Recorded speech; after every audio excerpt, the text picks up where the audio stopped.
السلام علیکم. آج ہم جس ٹاپک پر بات کرنے والے ہیں وہ ہے ہمارا کیو ایس او کی سیریز کے اندر چیپٹر 3 اور اس کے اندر آرٹیکلس پڑھیں گے 27, 28 اور 29. پچھلی ویڈیو میں ہم نے 26 تک کور کر لیا تھا. آج اس سے آگے دیکھتے ہیں کہ یہ تین آرٹیکلس کیا کہتے ہیں. آرٹیکل 27 ہے facts showing existence of state of mind اور آف باڈی اور bodily feeling. Facts showing the existence of an state of mind such as intention, knowledge, good faith, negligence, rashness, ill will or good will towards any particular person, or showing the existence of any state of body or bodily feeling are relevant when the existence of any such state of mind or body or bodily feeling is in issue or relevant. Article 27 بتاتا ہے کہ جب کوئی facts یہ شو کرے کہ کسی بندے کی اس کام کے کرنے میں انٹینشن کیا تھی، نالج کیا تھا، گڈ فیتھ میں کیا ہے یا نہیں کیا، نیگلیجنس کے ساتھ کیا ہے یا نہیں کیا، ریشنس کے ساتھ کیا ہے، ایل ول تھی، گڈ ول تھی، یا اسٹیٹ آف باڈی آ جائے کہ اس بندے کی اسٹیٹ آف باڈی کیا تھی اس فیکٹ کے بعد، تو یہ سارے فیکٹس ریلیونٹ ہو جائیں گے. اب ان سب کو ہم سمجھتے ہیں ایگزامپلس کے ساتھ. اس کی ایگزامپل اے جو ہے وہ نالج کے بارے میں ہے. کہتا ہے کہ A is accused of receiving stolen goods knowing them to be stolen. It is proved that he was in possession of a particular stolen article.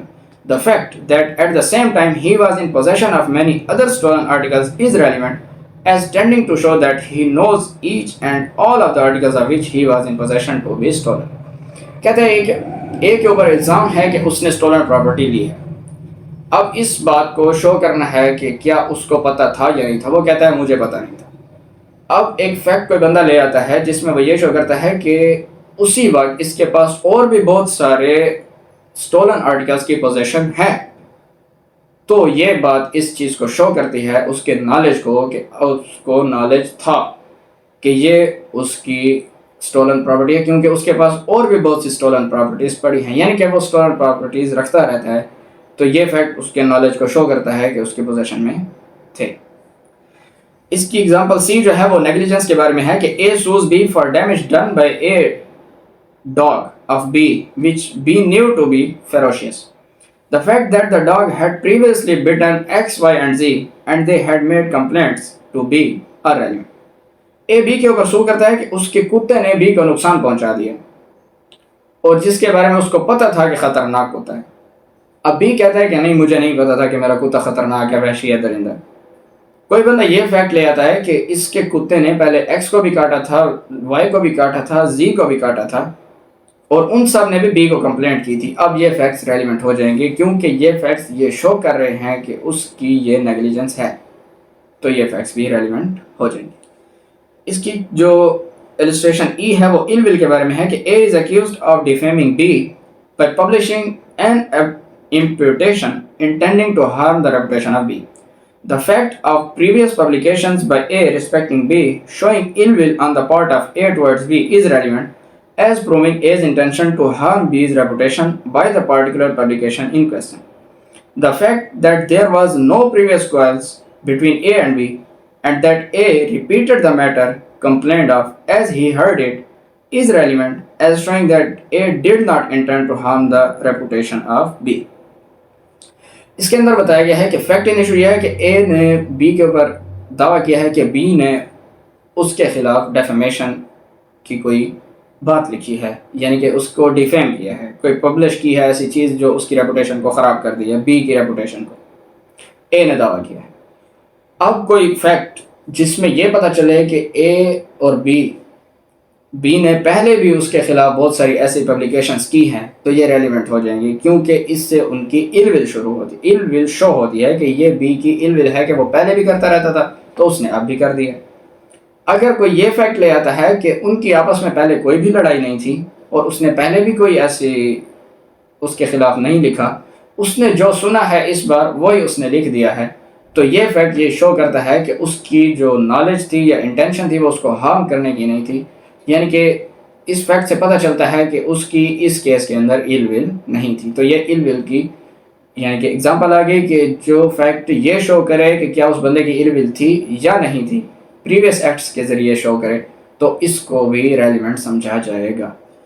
اس کی جو ایکسپلینیشن السٹریشن ایف ہے وہ ہے گڈ فیتھ کے بارے میں کہ A is sued by B for fraudulently representing to B that C was solvent whereby B being induced to trust C, who was insolvent, suffered loss.